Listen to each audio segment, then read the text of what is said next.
We know that the sine of 30 degrees is 0.5, but in MATLAB, if I press enter, you see that it gives me a different value.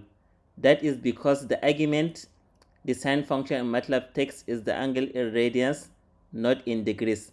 We can prove that by converting the 30 within the function into radians by multiplying by pi over 180,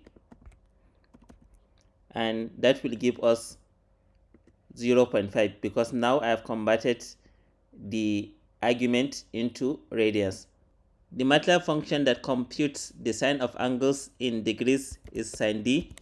So if I just use 30, so I will expect it to give me 0.5.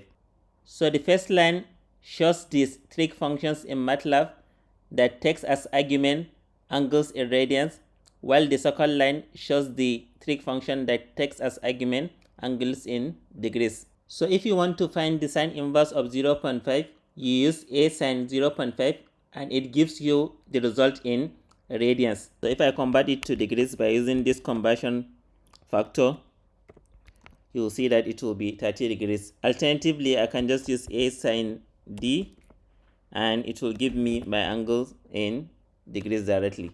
The first line shows the inverse trig functions that gives the result in radians, while the second line is the inverse trig function that gives the result in degrees. For more mathematics tutorial in MATLAB, watch the playlist on the screen. Please like and subscribe to the channel. Thank you for watching.